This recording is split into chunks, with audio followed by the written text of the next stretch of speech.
তো আজকে আমরা চট্টগ্রাম বোর্ড 2026 সালে আসা এসএসসি ফিজিক্স চ্যাপ্টার 3 বল থেকে এই সৃজনশীলটা সমাধান করব।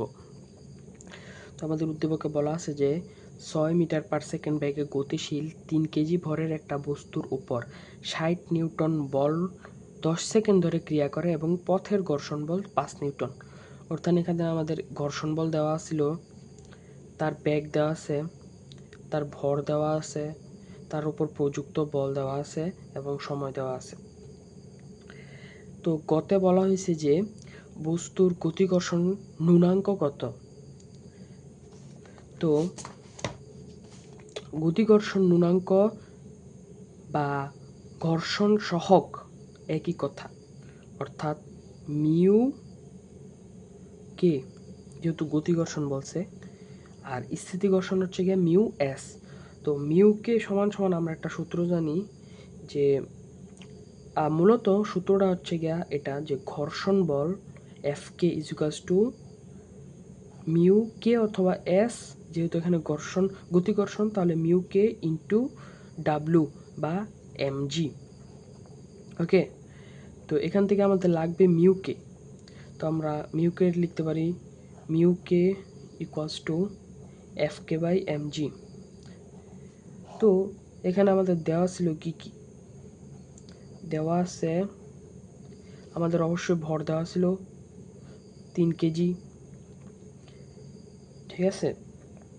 অভিকর্ষ ত্বরণের মান আমরা জানি m s inverse 2, and F k ঘর্ষণ বল দেওয়া ছিল 5 নিউটন।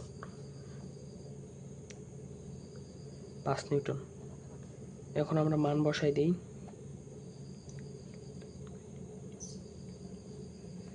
আমরা হিসাব করি, তাহলে আমরা ঘর্ষণ বল পেয়ে যাব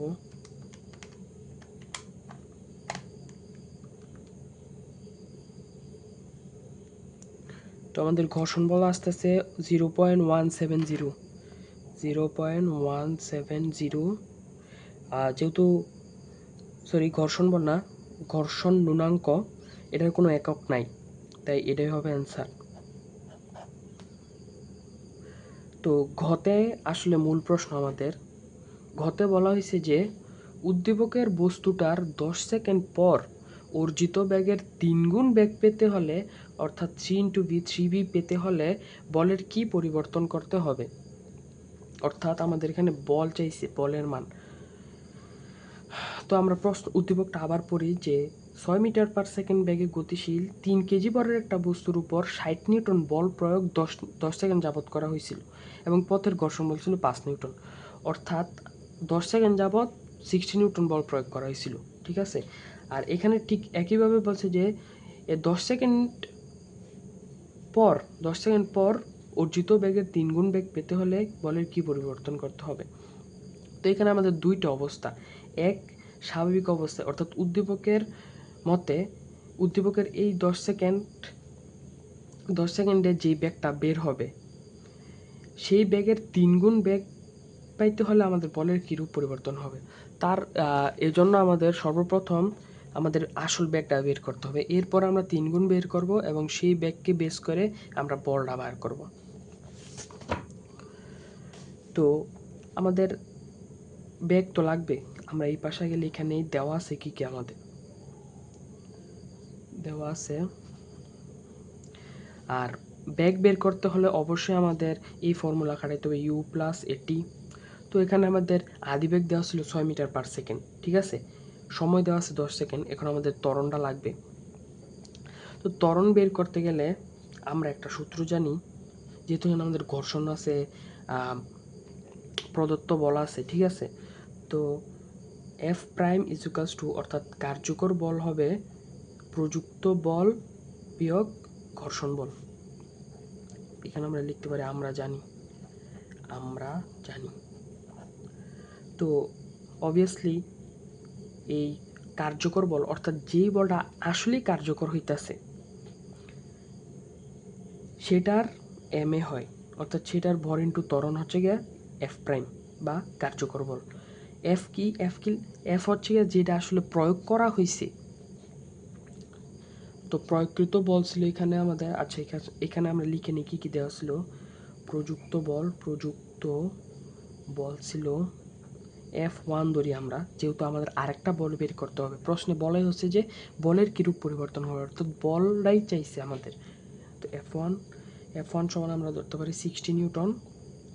অ্যান্ড দেন ঘর্ষণ বল Fk is equals to 5 newton. And then ভর M ইকুয়ালস টু 3 কেজি। তারপরে আমাদের টাইম দেওয়া ছিল 10 সেকেন্ড এবং একটা ব্যাগ দেওয়া ছিল আর কি, ব্যাগ ভি বা ইউ ধরা যায়, একই কথা, যেহেতু বস্তুরা একই ব্যাগে গেছে। 6 ms ইনভার্স 1। তো আমরা এখানে লিখতে পারি F1 ছিল আমাদের 60 নিউটন, অর্থাৎ যে বলটা প্রযুক্ত হয়েছিল, এবং ঘর্ষণ বল ছিল পথের 5 নিউটন। বা এখানে যেহেতু আমাদের এর মানটা দরকার এবং এম এর মান আছে, তাহলে আমরা এ সমান 60 - 5 মানে 55, এবং এমটা এই পাশে ভাগ হয়ে আসবে। এম এর মান ছিল আমাদের 3 কেজি। সুতরাং এখান থেকে আমরা ত্বরণ পাবো 18.33 ms ইনভার্স 2। ঠিক আছে, অর্থাৎ এই ত্বরণে বস্তুরা 10 সেকেন্ড চলবে। এখন এই ত্বরণের বেস করে আমাদের ব্যাগটা বের করতে হবে। ঠিক আছে, আবার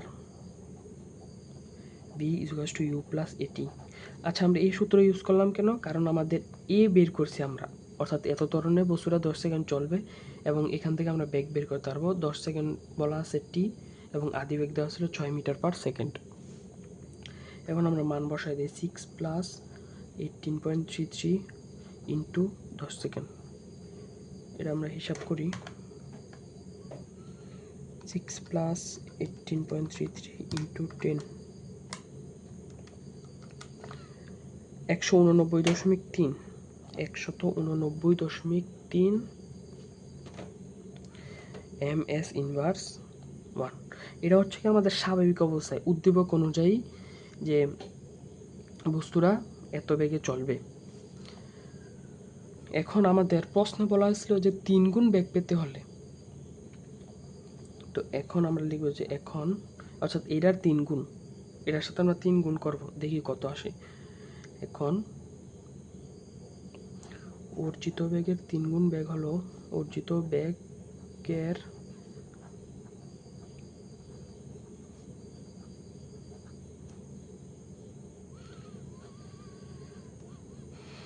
v2 লিখতে পারি আমরা, আর এখানে আমরা v1 ধরবো। 3 × v1 বা 3 × 189.3, এটা কত আসতে আছে আমরা একটু হিসাবে 3 × 189.3,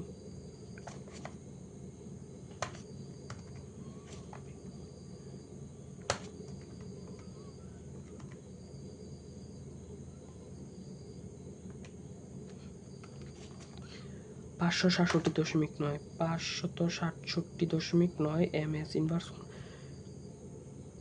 তো এখন এই যে এই ব্যাগটা অর্জিত ব্যাগের 3 গুণ ব্যাগ হচ্ছে গিয়ে এটা, এই ব্যাগ অর্জন করতে তার বলের কিরূপ পরিবর্তন করতে হবে, অর্থাৎ তার বলটা কত হবে সেটা বের করতে হবে আমাদের। তো একই সূত্র, এখান থেকে আমাদের আগে ত্বরণটা বের করতে হবে, যেহেতু বল সমান সমান F সমান m এ, আমাদের বল লাগবে, m এর মান তো, ভর তো সেম, এবং ত্বরণটা শুধু চেঞ্জ হবে, তখন সেই অনুযায়ী আমাদের ত্বরণটা বের করতে হবে। তো এখন a ইকুয়ালস টু, এখানে a equals to,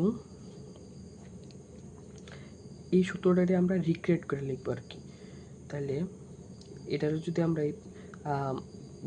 V minus you এই পাশে এবং এ টি, তাহলে এই পাশে রাখলে টি ওই পাশে ভাগ হয়ে যাবে, তো T V minus you.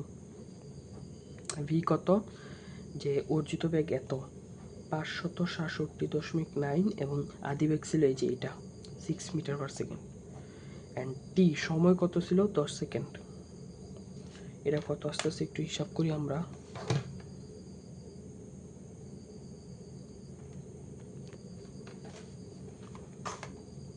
567.9 minus 6 divided 10, 567.9 minus 10, এটা হচ্ছে 56.19 অর্থাৎ এটা হচ্ছে আমাদের ত্বরণ।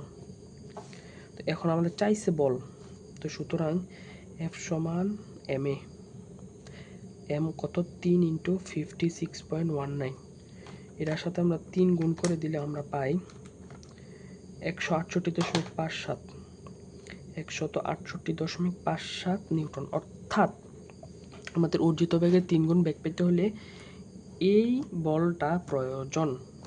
যেহেতু আমাদের প্রশ্নে বলা হয়েছে যে বলের কিরূপ পরিবর্তন করতে হবে, তাহলে আমরা একটু সাজায় লিখে দিব যে প্রশ্ন মতে F1/F2, এটা হচ্ছে আমাদের F2, ঠিক আছে। F1/F2 = F1 কত ছিল আমাদের, অর্থাৎ স্বাভাবিক অবস্থায় পূর্বের বল ছিল 60 নিউটন, এই যে 60 নিউটন, এবং আমাদের 3 গুণ অর্জিত বেগ হচ্ছে গিয়া 168.57। এটা যদি আমরা একটু হিসাব করি, 60 / 168.57,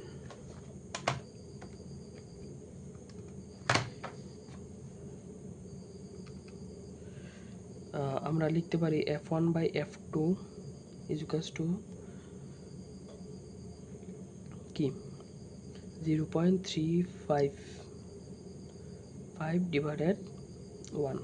সুতরাং F1 = F2 × 0.355। অর্থাৎ আমরা বাংলা কথাটা লিখলাম না, অর্থাৎ বুঝতে পারলাম যে F1 অর্থাৎ পূর্বের বেগের তুলনায় আমাদের 3 গুণ বেগ, অর্জিত 3 গুণ বেগ পেতে হলে পূর্বের বেগের এত গুণ 0.355 গুণ বেশি বেগের প্রয়োজন হবে। তো এটাই ছিল আমাদের আজকের সমাধান।